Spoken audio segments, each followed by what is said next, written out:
Shalom, Tuhan Yesus damai di hati. Firman Tuhan pada hari ini, Selasa, tanggal 10 September 2004, yang saya mendalam firman Tuhan, Yeskiel 9, ayat yang pertama hingga ayat yang ke-11.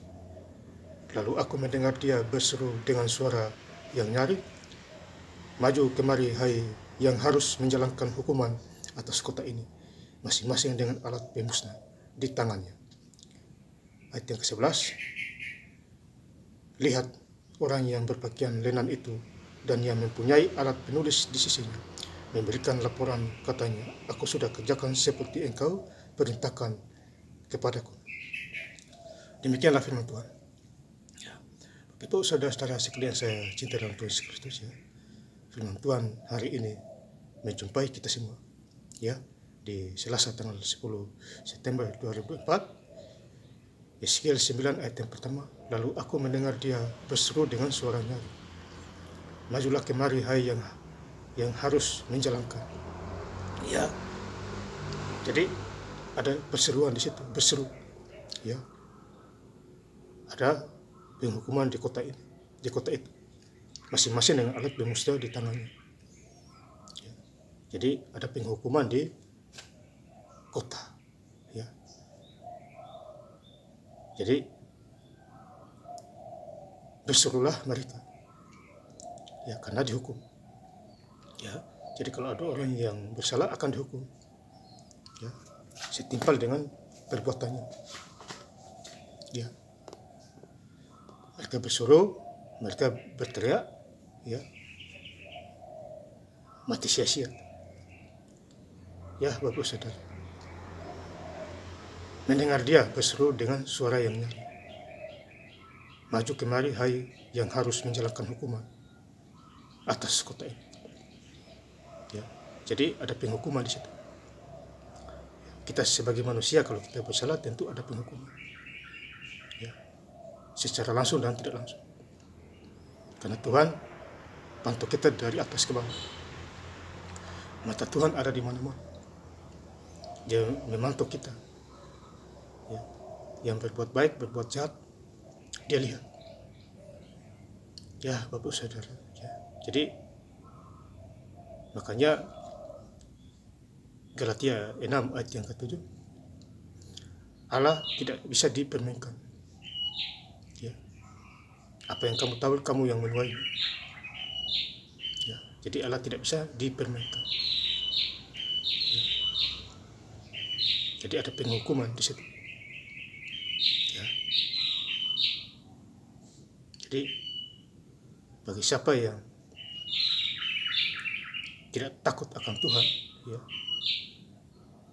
dia akan menerima balasannya, ya. Ini sudah jelas, ada pemusnah, masing-masing dengan alat pemusnah di tangannya, dimusnahkan, ya, setimpal dengan apa yang diperbuat, ya, Bapak saudara. Kemudian di Yeskiel 9 ayat yang kelima, dan kepada yang lain aku mendengar dia berfirman, ikutlah dia dari belakang, mulai kota itu dan pukullah sampai mati, ya. Jadi sampai mati, pukullah sampai mati, ya. Ini kejahatan yang luar biasa, ya. Pukul sampai mati, jangan merasa sayang dan jangan kenal belas kasihan, ya. Jadi tidak ada belas kasihan di situ. Berarti dosanya luar biasa ini, ya. Pukul sampai mati, tidak ada belas kasihan. Makanya Yakobus 1 ayat yang ke-15, upah dosa adalah maut, ya.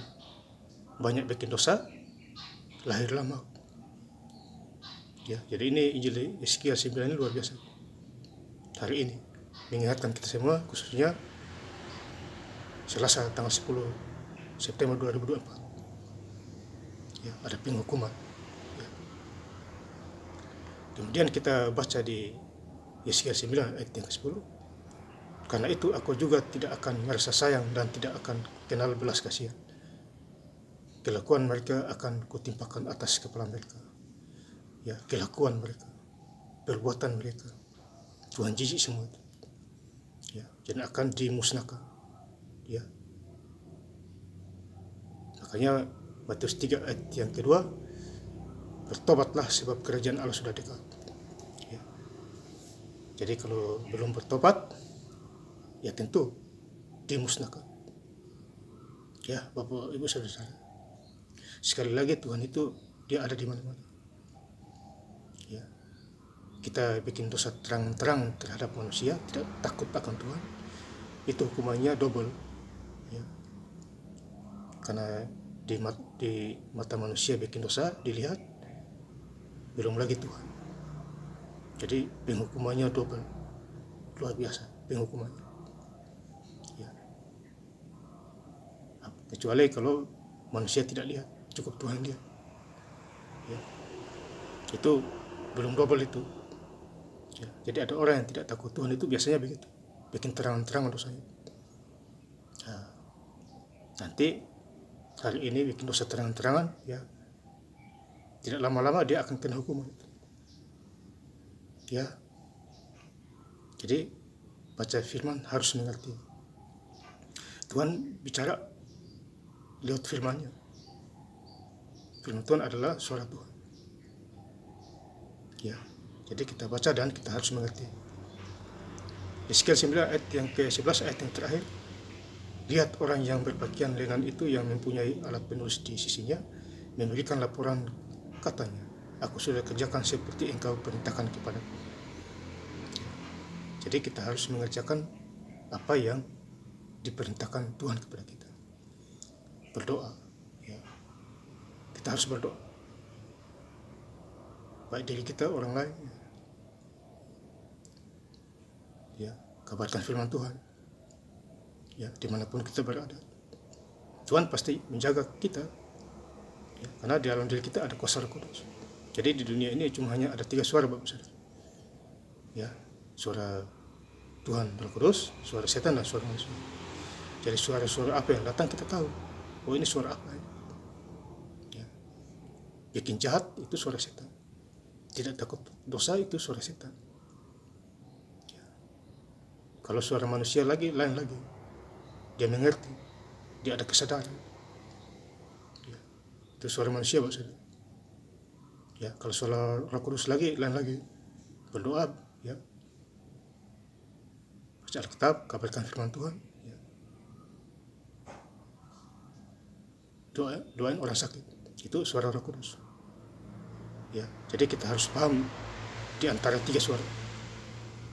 Ya, tapi orang-orang yang harus sungguh-sungguh dalam Tuhan baru dia tahu. Ya, kalau yang tidak sungguh-sungguh itu tentu dia tidak tahu ini suara apa. Gak ngerti dia, ya Bapak Saudara. Karena setan juga ada, tapi terbatas. Ya, kuasanya sudah hilang. Udah lenyap. 2000 tahun yang lalu di Bukit Golgota Tuhan hancurkan dan patahkan kuasanya. Sekarang kita harus sungguh-sungguh dan percaya mengimani Tuhan Yesus dalam segala. Hari Minggu gereja, ya, pulang kerja baru kerja. Tuhan memberkati siapa aja bisa asal taat dan nurut. Ya. Makanya Yohanes 15 ayat yang ke-5, di luar aku kamu tidak berbuat apa-apa.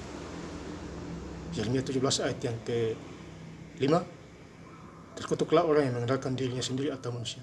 Terkutuk itu. Ya. Baik langsung dan secara tidak langsung. Ya. Jadi saya ingin lebih lengkap lagi membaca ayat firman Tuhan. Ya.